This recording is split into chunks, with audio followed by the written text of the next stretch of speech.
Welcome students. आज हम exercise 4.1 start करेंगे। तो 4.1 क्वेश्चन नंबर 1 हमारे पास है। ठीक है, question number 1 part number 1 6x + 12। अब जो फोर्थ यूनिट है ना, इसमें आपने फैक्टराइजेशन की सारी टाइप्स जो है वो अपने माइंड में रिकॉल करनी है। अब जैसे 6x + 12 है, अब इसमें कितनी टर्म्स हैं? ये टर्म्स होती हैं ये 1 और ये 2 टर्म्स हैं। कोई फार्मूला अप्लाई नहीं हो रहा, ना होल स्क्वायर ना स्क्वायर, ठीक है, ना क्यूब। तो जब आपके पास कोई रास्ता नहीं होता कि आपने क्वेश्चन को किस तरह सॉल्व करना है, तो आप क्या करते हो? आप कॉमन लेते हो। अब आप इसमें क्या कॉमन ले सकते हो? 6 यहाँ भी कॉमन आ रहा है, 6 यहाँ भी कॉमन आ रहा है। तो आप क्या करोगे? 6 को कॉमन लोगे तो यहाँ पे क्या आ जाएगा? x + 2। ठीक है, तो मज़ीद आप इसको सॉल्व नहीं कर सकते, मज़ीद इसमें कुछ कॉमन नहीं आ रहा, तो ये आपका क्या है? ये आपका आंसर है। इसी तरह इसका पार्ट नंबर 2 देखें। पार्ट नंबर 2 हमारे पास है 15y² + 20y। ठीक है, अब इसमें पहले आप डिजिट्स में देख लें। ये 15 है, ये 20 है। अब 15 और 20 में आप क्या कॉमन ले सकते हैं? ये भी 5 के टेबल पे जा रहा है, ये भी 5 के टेबल पर जा रहा है, तो आपने एक 5 कॉमन लेना है। अब आप वेरिएबल पर आ जाएं। ये जो एक्स वाई जेड होते हैं ना, ये आपके क्या होते हैं? ये आपके वेरिएबल्स होते हैं। वेरिएबल्स में कॉमन लेने का तरीका ये होता है कि आप हमेशा वो वेरिएबल कॉमन लेते हो जिसकी पावर सबसे कम हो। अब इसकी पावर है 2 और यहाँ पे इसकी पावर है 1। इसका मतलब है आपने इन दोनों में से क्या कॉमन लेना है? आपने वाई को कॉमन लेना है। अब 5y आपने कॉमन ले लिया। अब 5 के टेबल में 15 किससे आता है? 3 से, 3 बच गया। ठीक है, अब y² है, एक y बाहर कॉमन दिया हुआ है, तो यहाँ पे कितने y बच गए आपके पास? 1y। ठीक है, इसी तरह 20 है, 5 के टेबल में 20 किससे आता है? 4 से, और ये y आपने कॉमन ले लिया। ये एक ही y था, एक ही y आपने बाहर कॉमन ले लिया, तो यहाँ कुछ भी नहीं आएगा। ये आपका क्या है? आंसर। इसी तरह इसका पार्ट नंबर 3 देखें। ठीक है, पार्ट नंबर 3 है -12x² - 3x। अब यहाँ पे माइनस आ गया है, तो सबसे पहले आपने क्या कॉमन लेना है? आपने माइनस कॉमन लेना है। उसके बाद इन दोनों में क्या कॉमन ले सकते हैं? 12 और 3 में से 3। ठीक है, वेरिएबल देख लें, यहाँ पे x की पावर 2 है, यहाँ पे x की पावर 1 है, तो जो कम पावर वाला होता है हमेशा हम उसको कॉमन लेते हैं, तो यहाँ पे क्या कॉमन आएगा? x। अब ये माइनस आपने कॉमन ले लिया ना, तो यहाँ पे तो कोई साइन नहीं आएगा, तो यहाँ पे अब क्या लिखेंगे? 4। ठीक है, 3 4 ज़ा दोबारा क्या आ जाएगा? 12। x यहाँ पे 2 टाइम्स है, 1 आपने कॉमन लिया हुआ है, यहाँ पे क्या आ जाएगा? x। अब माइनस जब भी कॉमन लेते हैं साइन क्या होता है? चेंज। ये माइनस क्या हो जाएगा? प्लस। अब ये 3x आपने पूरा बाहर कॉमन लिया है, तो इसकी जगह यहाँ पे क्या आ जाएगा? 1। तो ये आपका आंसर है। ठीक है, इस तरह ये बिल्कुल सिंपल क्वेश्चंस हैं। इसी तरह हम पार्ट नंबर 4 देखें। ठीक है, पार्ट नंबर 4 हमारे पास क्या है? 4a² b + 8ab²। ठीक है, अब अगेन वही मेथड, 4 और 8 में क्या कॉमन आएगा? 4। ठीक है, अब स्टेप बाय स्टेप कॉमन लिया करें, इकट्ठे कॉमन ना लिया करें। अब a में क्या कॉमन आएगा? यहाँ पे a की पावर 2 है, यहाँ पे a की पावर 1 है, तो जो कम पावर वाला होता है उसको आप क्या लेते हैं? कॉमन। इसी तरह यहाँ b की पावर 1 है, यहाँ b की पावर 2 है, तो कम पावर वाला आप क्या लोगे? कॉमन। अब ये 4 कॉमन ले लिया, a 2 टाइम्स है, 1 टाइम कॉमन लिया, तो यहाँ पे a बच गया। b 1 टाइम है, 1 टाइम ही आपने कॉमन लिया, ख़त्म। प्लस अब 8 है, तो 4 2 ज़ा 8 होता है, यहाँ पे क्या आ जाएगा? 2। a आपने बाहर कॉमन लिया हुआ है, b 2 टाइम्स है, एक दफ़ा आपने b को कॉमन लिया, तो यहाँ क्या आ जाएगा? b। तो ये आपका क्या है? आंसर है। इसी तरह पार्ट नंबर इसका 5 देखते हैं। पार्ट नंबर 5 में हमें क्या गिवन है? xy - 3x² plus 2x। ठीक है, अब हम इन दोनों में से कॉमन ले लें तो ये बचता है, इन दोनों में से कॉमन नहीं, हमारे पास ये रह जाता है। और अब हमारे पास टर्म्स भी कितनी है, अब हमारे पास 3 टर्म्स हैं। तो 3 टर्म्स में वैल्यूज़ रैंडम है, देखिए कोई सेंस नहीं बन रही, यहाँ पे x5 है, यहाँ पे 3x है, यहाँ पे 2x है। तो ऐसी सिचुएशन में हम क्या करते हैं, इन तीनों में से कॉमन ले लेते हैं इकट्ठा। ठीक है, क्योंकि देखिए ये कोई फार्मूला नहीं बन रहा, इसकी कोई अरेंजमेंट नहीं है, इसकी कोई सेंस नहीं है।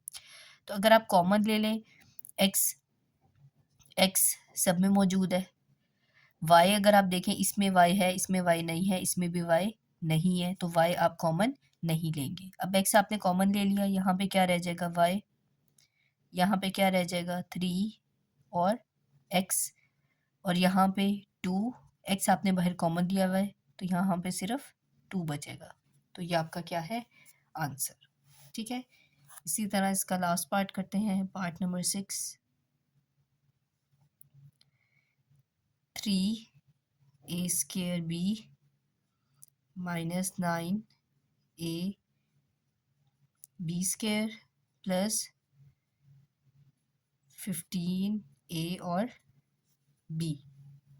ठीक है, अब इसमें भी अगेन 3 टर्म्स हैं, कोई सेंस नहीं है, कोई फार्मूला नहीं बन रहा। तो अब क्या करेंगे, हम इसमें कॉमन लेंगे 3 टर्म्स में से। तो अगर आप देखें 3 कॉमन ले सकते हैं, क्योंकि ये भी 3 की टेबल पे है, ये भी 3 के टेबल पे, ये भी 3 के टेबल पे है। वेरिएबल में आप देख लें a² a और a, यानी हम a को कॉमन ले सकते हैं। इसी तरह b तीनों में है, हम b को कॉमन ले सकते हैं। तो अब यहाँ पे ये 3 कॉमन है, a 2 टाइम्स है तो यहाँ पे 1 टाइम लिखेंगे, b 1 टाइम है, 1 टाइम हमने कॉमन लिया हुआ है। इसी तरह 9 है तो ये 3 3 ज़ा 9 होता है, 3 बचा। a कॉमन दिया हुआ है, a को हम नहीं लिखेंगे, b 2 टाइम्स है, 1 टाइम बाहर है तो इसके साथ क्या आ जाएगा, b। इसी तरह 3 5 ज़ा 15 होता है, ए भी बाहर कॉमन दिया हुआ है और बी भी हमने कॉमन दिया हुआ है, तो ये ऐसे आ जाएगा। ठीक है, अच्छा इसमें ना एक चीज़ देखा करें, अगर आपको ये समझ नहीं आती ना ये कैसे आ रहा है, अब माइनस का कॉन्सेप्ट रखें कि आपने जैसे ये 3ab है, 3ab को कॉमन लिया, 3 माइनस ख़त्म, 2 टाइम्स a है, इसमें से a निकाल लिया, ख़त्म, b से ख़त्म, तो यहाँ क्या बचा a। या आप इस तरह करें कि जो आपने कॉमन लिया ना, आप उसको इस टर्म पे जब इसमें से कॉमन लेंगे इससे डिवाइड करके देख लें, जो बच जाएगा वो यहाँ पे लिख देंगे, इससे डिवाइड करके देख लें ये बच जाएगा, इससे डिवाइड करके देख लें तो आपके पास ये बच जाएगा। ओके, अब क्वेश्चन नंबर 3 स्टार्ट करते हैं हम। तो क्वेश्चन नंबर 2 जो है ना वो हम एंड में करेंगे ताकि आपके कॉन्सेप्ट जो है ना वो मिक्स ना हो। 1 आपने देख लिया, 2 टर्म्स ही आपने किस तरह उनको ट्रीट किया। अब आपके पास है 3 टर्म्स वाले question, x² plus x minus 12। अब क्वेश्चन के सेंस को देखना है, ये आपके पास एक क्वाड्रेटिक इक्वेशन है। क्वाड्रेटिक इक्वेशन कौन सी होती है, जिसमें फर्स्ट वैल्यू स्केयर होती है, फिर 1 पावर होती है और फिर कांस्टेंट होता है, और इसमें हाईएस्ट पावर 2 होती है। ठीक है, तो जो क्वाड्रेटिक इक्वेशन होती है ना, हमेशा मिड टर्म ब्रेक हम उसका करते हैं। तो ये वाला क्वेश्चन हमने किससे करना है, मिड टर्म ब्रेक मेथड से। अब मिड टर्म ब्रेक मेथड होता क्या है, अब ये आपकी मिडल टर्म है।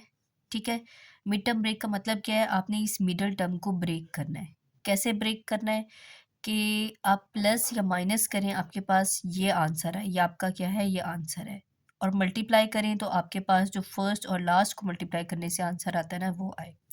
अब उसके लिए ना आपने रफली पहले कुछ करना है। आप क्या करोगे, आपने फर्स्ट और लास्ट वैल्यू को ना मल्टीप्लाई कर लेना है, और साइन को इग्नोर नहीं करना। -12 है, -12 को x² से मल्टीप्लाई करें, ये होता है -12x²। ये आपके पास आ गया। अब आप मिडल टर्म को ना यहाँ पे रफली लिख लें, 1x है। ठीक है, अब इसको ब्रेक करना है। इसको कैसे ब्रेक करना है कि उनको प्लस या माइनस करें तो 1x आए, मल्टीप्लाई करें तो क्या आए, -12। अब आप 2 के टेबल पे जाएं, 2 6 क्या होता है, 12 होता है, लेकिन 2 में आप 6 को प्लस करें तो 8 होता है, 2 में से 6 को माइनस करें तो क्या आता है, -4। आपको क्या चाहिए, आपको चाहिए 1। आप 3 के टेबल पे जाएं तो 3 मल्टीप्लाइज बाय 4 क्या होता है, 12 होता है। ठीक है, और अगर आप 3 में से 4 को माइनस करें तो क्या होता है 1।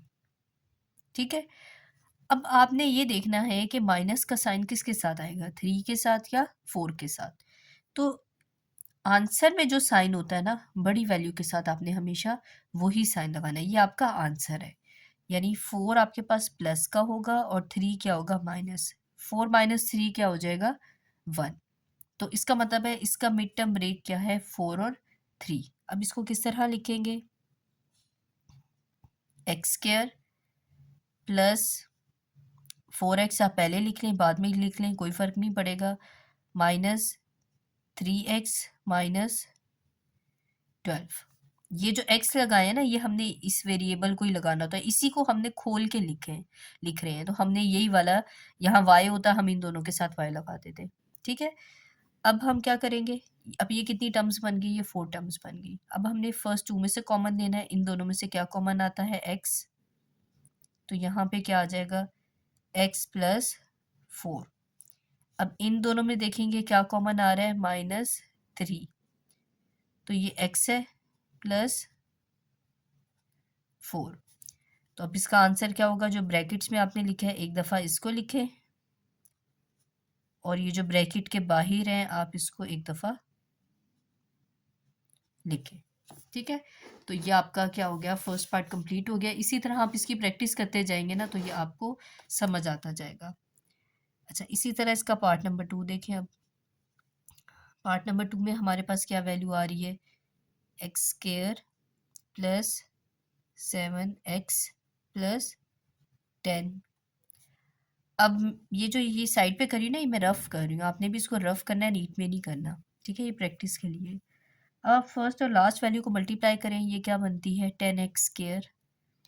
मिड टर्म क्या है 7x। इसको आपने क्या करना है ब्रेक। अब पॉजिटिव वैल्यूज़ हैं, जब सारी वैल्यूज़ पॉजिटिव होती हैं आपने माइनस के बारे में सोचना ही नहीं है। यानी आप मिड टर्म ब्रेक जो भी करेंगे वो वैल्यूज़ क्या होंगी, वो प्लस ही होंगी। तो ये सिंपल है, 2 5 ज़ा क्या होता है 10, 2 मल्टीप्लाइज बाय 5 क्या होता है 10, और 2 प्लस 5 करें क्या होता है 7। ठीक है, तो इसका मतलब है इसका मिड टर्म ब्रेक क्या होगा, 7 को अगर हम ब्रेक करें 7x को तो ये हो जाएगा 2x प्लस 5x प्लस 10। ठीक है, अब फर्स्ट 2 वैल्यूज़ में से कॉमन लें, क्या कॉमन आएगा x प्लस 2। ठीक है, यहाँ से क्या कॉमन आएगा, इन दोनों में से क्या कॉमन आएगा 5x प्लस 2। अब x प्लस 2 और x प्लस 5, ये आपका क्या है आंसर। अब इसका थर्ड पार्ट देखें।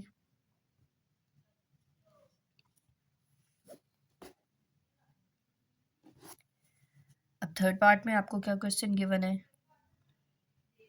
X square minus 6x plus 8। First और लास्ट वैल्यू को मल्टीप्लाई करें रफली 8x स्क्वायर। मिडल टर्म क्या है -6x। साइन को इग्नोर नहीं करना। अब आपने इसको ब्रेक करना है, मल्टीप्लाई करें 8 प्लस या माइनस करें तो -6। अब 2 4 ज़ा क्या होता है 8। ठीक है, तो अब यहाँ पे -6 है, 2 और 4 को अगर आप प्लस करें, मैं रफली अगर करती हूँ 2 + 4 तो वो होता है 6। 2 मल्टीप्लाइज बाय 4 क्या होता है 8। अब यहाँ पे हो क्या रहा है, प्लस का 8 तो आ रहा है लेकिन 6 आपके क्वेश्चन में क्या है माइनस। अब क्या करें कि प्लस भी हो जाए और आंसर आपका जो है वो क्या आए 6 आए। ठीक है, तो 6 कब आ सकता है, एक तो आप +2 + 4 लें, या आपको पता है 2 माइनस वाली वैल्यूज़ हमेशा ऐड हों। 2 माइनस वाली वैल्यूज़ क्या होती हैं, हमेशा क्या होती हैं प्लस, और साइन किसका आता है माइनस का। तो आपने 6 है ना, तो इसमें क्या करना है, आप इसको लेंगे -2 -4 क्या हो जाएगा -6। और -2 - 4, इसको जब मल्टीप्लाई करेंगे माइनस माइनस प्लस, 2 4 जा क्या होता है 8। इसका मतलब है मिड टर्म ब्रेक क्या करेंगे -2 और -4। तो आप इसको सिंपली लिख दें x square -2x -4x plus 8। ये बात याद रखें, फर्स्ट और लास्ट वैल्यू के साथ हम कुछ नहीं कर रहे, ये एज इट आ रही है, ब्रेक किसको कर रहे हैं मिडल टर्म को, तो हम इसकी जगह यानी इसको आप कंबाइन करें वापस यही बन जाएगा। ठीक है, अब उसी तरह फर्स्ट 2 में से कॉमन लेंगे, x कॉमन लिया, यहाँ पे आ गया x -2, यहाँ पे 4 कॉमन लिया x -2, तो यहाँ पे क्या आ जाएगा x -2 x -4, ये आपका क्या है आंसर है। ठीक है, इसी तरह पार्ट नंबर 4 पे चलते हैं। पार्ट नंबर 4 हमारे पास क्या है एक्स स्क्वायर -x -56। अच्छा, अब इसको भी देखते हैं, फर्स्ट और लास्ट वैल्यू को मल्टीप्लाई करें -56x², और मिडल टर्म क्या है -x। अच्छा, वैसे मिडल टर्म जब आए ना ये 1 में, तो आप कम्बिनेशन याद रखा करें, 2 3 हो गया, 4 5 हो गया, 6 7 हो गया, उनको मल्टीप्लाई करके देख लें किससे आपकी ये टर्म आ रही है, ज़्यादा सोचने की ज़रूरत ही नहीं है। 56 है तो आपको पता है 7 8 ज़ा या 8 7 ज़ा क्या होता है 56, और 8 -7 क्या होता है 1। तो 7 ले लें पहले, मल्टीप्लाइज बाय 8 क्या होता है 56। अब माइनस है 7 -8 क्या होता है -1। अब साइन मैंने आपको क्या बताया था, जो आंसर का साइन होता है बड़ी वैल्यू के साथ हमेशा वही साइन, इसका मतलब है मिडल टर्म ब्रेक इसकी क्या है 7 और 8। अब यहाँ पे लिखे x² -8x plus 7x, values को आगे पीछे कर सकते हैं, पहले ये लिख दें या ये लिख दें, ये लिख दें या ये लिख दें, कोई फ़र्क नहीं पड़ता, -56। ठीक है, फर्स्ट 2 में से कॉमन लें, x कॉमन x -8, इन 2 में से कॉमन लें 7 x -8, ये और ये सेम, इसको लिखें x -8 x प्लस 7, ये आपका आंसर है। ओके, पार्ट नंबर 5 देखते हैं। उसी तरह फर्स्ट और लास्ट वैल्यू को हम रफली मल्टीप्लाई कर लेते हैं, हमारे पास क्या आएगा -24x²। मिडल टर्म हमारे पास क्या है -10x। ठीक है, अब वही प्लस माइनस करें, 10 मल्टीप्लाई करें तो क्या आना चाहिए -24, 2 तो 10 है, प्लस माइनस करें तो 10। ठीक है, और 24, अब 2 12 ज़ा 24 होता है, लेकिन 12 - 2 क्या होता है 10 होता है। ठीक है, ये तो हमारा शुरू में ही सही हो गया। ठीक है ना, ये देखें, वैसे तो 6 4 ज़ा भी 24 होता है। ठीक है, 6 4 ज़ा क्या होता है 24, लेकिन 6 में हम क्या करें 4 को माइनस करें 2 आता है, और 6 में 4 को प्लस करें तो क्या होता है हमारे पास 10 होता है।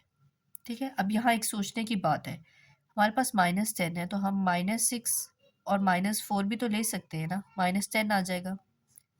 ठीक है ना, जैसे हमने एक पहला क्वेश्चन किया है, लेकिन जब हम -6 और -4 को मल्टीप्लाई करते हैं तो हमारे पास प्लस का 24 आएगा, माइनस माइनस क्या होता है प्लस, लेकिन हमें क्या चाहिए माइनस का 24।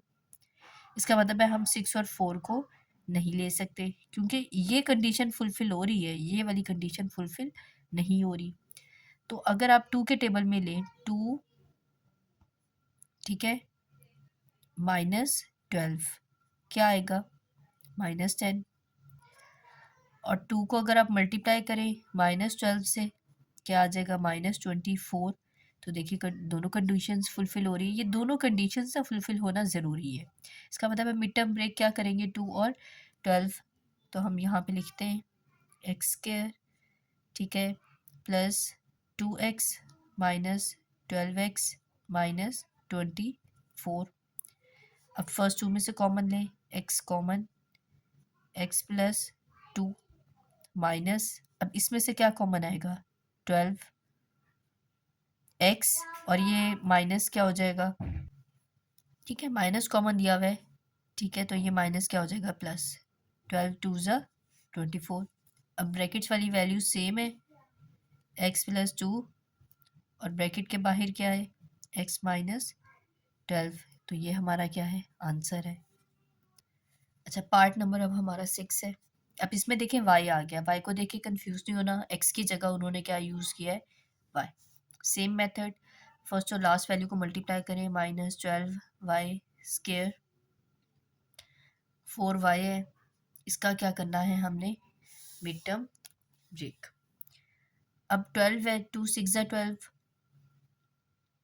ठीक है, तो ये सिंपल है, 2 ले लें, 6 ले लें, 2 और 6 क्या होता है, 4, प्लस का 4 है, इसका मतलब है 6 के साथ प्लस आएगा और 2 के साथ माइनस, और मल्टीप्लाई करें, 6 टू ज़ा -12, ठीक है। तो मिड टर्म ब्रेक इसका सिंपल है, लिख लें y square minus 2y plus 6y minus 12, first 2 में कॉमन लें, y common, y minus 2, next 2 में कॉमन लें 6 y माइनस 2, ब्रैकेट्स में सेम है, y माइनस 2, ब्रैकेट के बाहर y प्लस 6। तो ये हमारा क्या है, आंसर है। अच्छा, इसी तरह नेक्स्ट पार्ट देखें, पार्ट नंबर 7, ठीक है। अब y के साथ आ गए, y square plus 13y plus 36। अब रफली आप मल्टीप्लाई करें फर्स्ट और लास्ट को, 36y square, mid term break क्या है, 13y। अब मैंने आपको कहा था जब सारी वैल्यूज़ पॉजिटिव हो आपने नेगेटिव के बारे में सोचना ही नहीं है। 13 है तो सिंपल, अगर 10 प्लस 3 करें, 10 थ्री ज़ा क्या होता है, 30, ठीक है ना, 10 प्लस 3 13 होता है, 10 थ्री ज़ा 30। आपको क्या चाहिए, आपको चाहिए 36। तो 36 और टेबल में देख लें, 6 6 ज़ा 36, 6 प्लस 6 क्या होता है, 12, ठीक है। तो 4 के टेबल में देख लें, 4 9 ज़ा 36, 4 प्लस 9, 4 प्लस 9 क्या होता है, 13, 4 9 ज़ा क्या होता है, 36। तो सिंपल आपके पास आ गए 4y 9y 36, ठीक है। फर्स्ट 2 में से कॉमन ले लें, y प्लस 4, नेक्स्ट 2 में से कॉमन ले लें, 9 y प्लस 4। तो ब्रैकेट्स में जो वैल्यूज़ हैं एक दफ़ा आप उनको लिखें, y प्लस 4, और ब्रैकेट के बाहर है y प्लस 9। तो ये आपका आंसर है, ठीक है। इसी तरह लास्ट पार्ट इसका, part number 8, x square minus x minus 2। उसी तरह फर्स्ट और लास्ट वैल्यू को मल्टीप्लाई करें, 2x square, mid term break में आपको क्या चाहिए, -1। तो ये सिंपल है, 2 1 ज़ा 2, तो आप -2 में से +1 निकालें, क्या बनता है, -1। 2 को 1 से मल्टीप्लाई करें तो -2। तो ये बिल्कुल सिंपल सा क्वेश्चन था। एक्स स्क्वायर क्या आ जाएगा, -2x प्लस एक्स -2। वेरिएबल में ना x या y का मतलब 1x 1y होता है, तो 1 लिखने की कोई ज़रूरत नहीं होती। फर्स्ट 2 में से कॉमन लेने, x कॉमन आएगा, x -2, नेक्स्ट 2 में से कॉमन, कुछ भी कॉमन नहीं आ रहा। जब कुछ भी कॉमन नहीं आता हम यहाँ पे 1 लिख देते हैं, क्योंकि 1 अगर इसके साथ मल्टीप्लाई होगा कोई इफेक्ट नहीं होगा, ठीक है। ब्रैकेट्स में सेम वैल्यूज़ हैं, x -2 और x प्लस 1। तो ये हमारा आंसर है, ठीक है। क्वेश्चन नंबर 3 हमारा कंप्लीट है। तो क्वेश्चन नंबर जो 4 है ना वो सेम इसी तरह ही है, प्रैक्टिस क्वेश्चंस हैं, सेम वो आपसे हो जाएगा, वो आपने खुद करना है। और क्वेश्चन नंबर 2 जो है वो इंशाल्लाह नेक्स्ट वीडियो में उसको डिस्कस करेंगे, और क्वेश्चन नंबर 4 का एक लास्ट पार्ट थोड़ा सा डिफरेंट है, उसको डिस्कस करेंगे, ठीक है। अल्लाह हाफ़िज़।